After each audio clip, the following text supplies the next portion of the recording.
Thank you so much. That was amazing. It's been quite a wonderful 4 days here.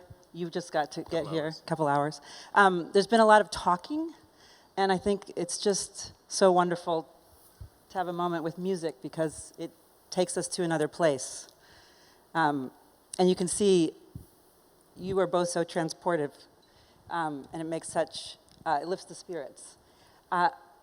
I wanted to talk about the Silk Road Ensemble brings musicians together from all over the world, who with all kinds of instruments that many of us are not that familiar with. The Galician bagpipe.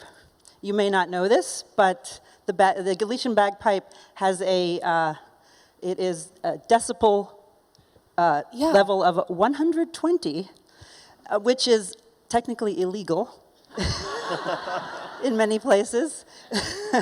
I looked it up. I think it's a thunderclap or a chainsaw is the level. So I know you both have learned so much from working on the ensemble and working together. How have you sort of adapted to working with each other and making it work, given that you're both playing reed instruments, but there's a big difference in the soundscape? I think you said a beautiful word at the beginning about listening, right? We are constantly listening to each other, and even if you play an instrument that is the loudest instrument in the world, then you have to make even a bigger effort to actually not only to listen to the other, but also to make the other to listen below of what you're trying to say. And that's, to me, the beautiful challenge when I am working with all the musicians of Silk Road, because we are a collective of musicians from Israel, from China, from Syria, from Iran, from Korea, from Spain, and from all over the US. And the uniqueness of working together is not about the uniqueness of the instruments also, it's about finding the common language in between those traditions, and those languages most of the time are musical languages. Cristina has sometimes been referred to as the Jimi Hendrix of the gaita. I'm Cristina. Just to make that clear, I'm Cristina Pato. I think you can see why. Kinan, this has been, being from Syria, the last few days just awful. The last 6 years, very challenging. I know you've been on a musical journey during this time, even gave up playing a little bit. How has your music evolved, or how are you thinking about your music in relation to your home? You know, sometimes you do what you do. You know, you have to be honest, saying what you want to say. You know, as an artist, I always feel that you need three things. You need to have something to say to begin with. You need to have the tools to say what you want to say. In my case, it's the clarinet. And the third, you have to have the skills to use the tool to say what you want to say. So that at heart doesn't change. What changes sometimes is the context. When the Syrian uprising began 6 years ago, I stopped writing music. I continued to play because that's what I do. But I stopped writing because I was experiencing emotions that are more complex than what art, for me, was able to provide. But then, later on, you realize that if the whole uprising was about people wanting to express an opinion, so therefore I have to hold on to my tool. I have an instrument that can be soft at times, but can also be loud at times. And it's my main way of expressing myself, so might as well hold on to that. I do believe, now more than ever, that making music is an act of freedom. And by practicing it, you hope that you inspire somebody. And it's been also something of, it helped me a lot to continue to do what I do. You know, but I do this now with more urgency, I think, than I did before. Yeah, I find the sound of your clarinet so soulful and piercing in a certain way that goes straight into the emotional landscape. It's transportative. Thank you very much.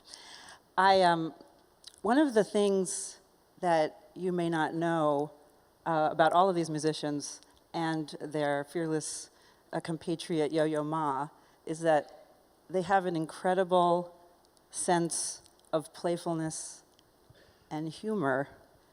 And it's something that I think is so fundamental to your ability to connect and communicate. And it's so wonderful to see so many folks from across the world coming together and doing that. I wanted to, we've been having a lot of fun with the Silk Road over the years at NPR and also with Yo-Yo. I told someone the other day, In the 90s, I think we got Yo-Yo Ma on April Fool's Day to say that he was giving up the cello. Oh no, you did it! Yes, he did it, and he also said that he was giving it up because he just was a little bored with it, and instead he was going to learn the bandoneon, which is a kind of accordion, and we hired an accordion player who could play badly, and we did a whole segment on that. So he was so game, and so when we had a chance to do something with the Silk Road Ensemble, we thought of that playfulness and that connection.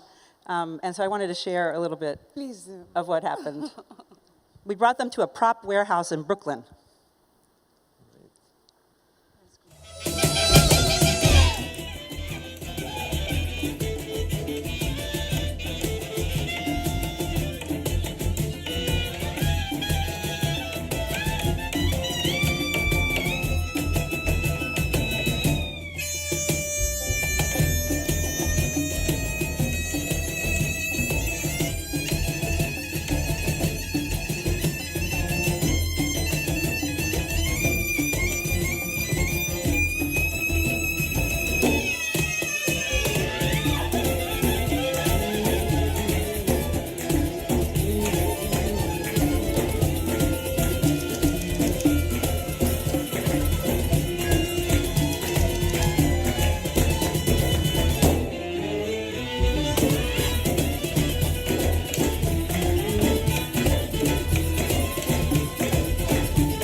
NPR Music created a space for us to express ourselves in a completely different way. And even the same piece of music we have been playing for years, it became a completely different kind of message and emotional reaction just because of the environment. And to me, that reminds me to the way Yo-Yo has created Silk Road, just to provide us with a platform that in which we will be safe to not only speak different musical languages, speak different cultures, but also finding the time to find the things that connects us all, as opposed to the things that disconnects us all. And that's to me the most powerful message Yo-Yo, the mentor, the humanist, has been passing by for the last 18 years to us. And that happens in many different levels. The humor and the sense of joy and fun also permeates. I don't know if any of you have seen the wonderful film, The Music of Strangers. You saw the clip? It's really a meditation on what it means to have a home and to go forth into the world and bring essence of that with you and then take what you've learned back, I think, through the movie. But I thought one of the most wonderful scenes is when you were in the refugee camp and you're working with kids, and so fun. You just lit them up. What was that like for you? It was quite inspiring. We've done, Silk Road actually has done several trips to refugee camps, mainly in Jordan and Lebanon. This trip was a few years back, and the whole point was just to go and play with the kids. Sometimes we forget that kids' main job is to play, and these kids are forced to be adults in no time, And we went and we played, and I think what I got from them by far exceeds what I think I offered. But to see them being incredibly proactive, trying to learn instruments, trying to play, is just tremendous. You hope that we managed to plant a little seed in somebody. Yeah, it felt like something that was waiting to spring out of them, and that you were able to unlock that by having them make their own songs and make fun of each other and do selfies and musical experiments. But also you realize, as a clarinetist or as anything, all of us can do something, I think it was a very good reminder for myself and also for my colleagues. No matter how little what you think you're doing is, it can be of incredible help to somebody.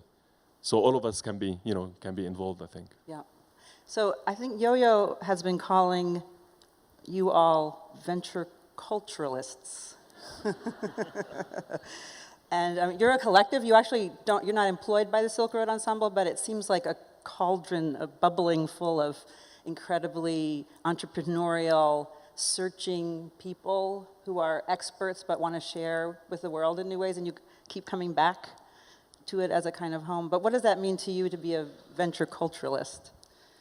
Well, I mean, we're in a room full of social entrepreneurship, and the idea of cultural entrepreneurship is an idea that Jojo has brought to us many years ago, and through that we have been working in different universities into trying to bring that topic to the main attention. But I don't know if I consider myself a cultural, how do you say that? Cultural? Venture culturalist? Venture, because to be a venture culturalist, you actually have to have something to support that.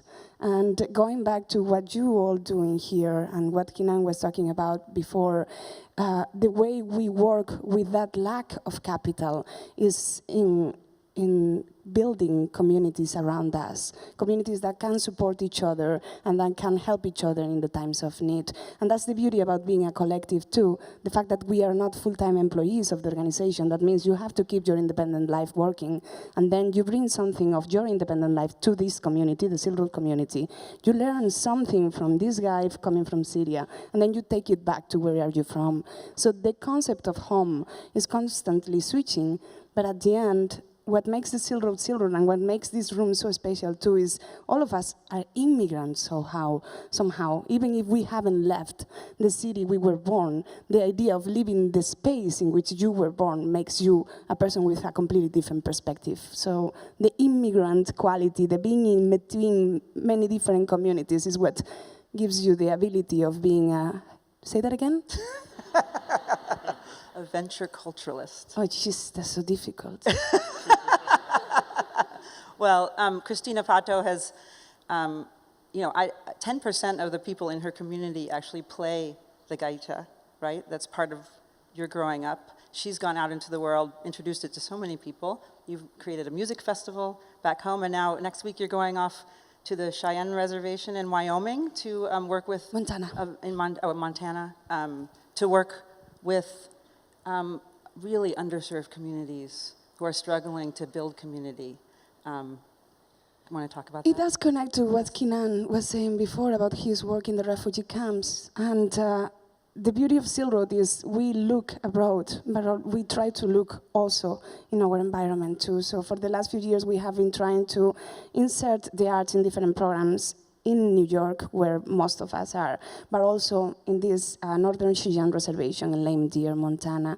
And it's exactly what he was saying before. Even just the fact of coming back year after year, even if it is just to create a piece of music, a piece of visual poetry, or cooking together, is already a very strong message of hope. Yeah. Well, thank you, both of you. Your work is so inspiring, and the music itself makes a huge difference and lifts the spirit and allows people to feel, perhaps in ways that they haven't felt before. So thank you very much. Thank you, Anya. Thank you. Thank you. Thank you.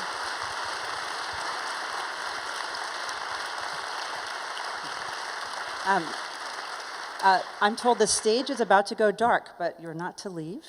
Stefan's going to come back, and then there's also going to be clips of images from the festival, and many of you might see yourself in them. So thank you so much.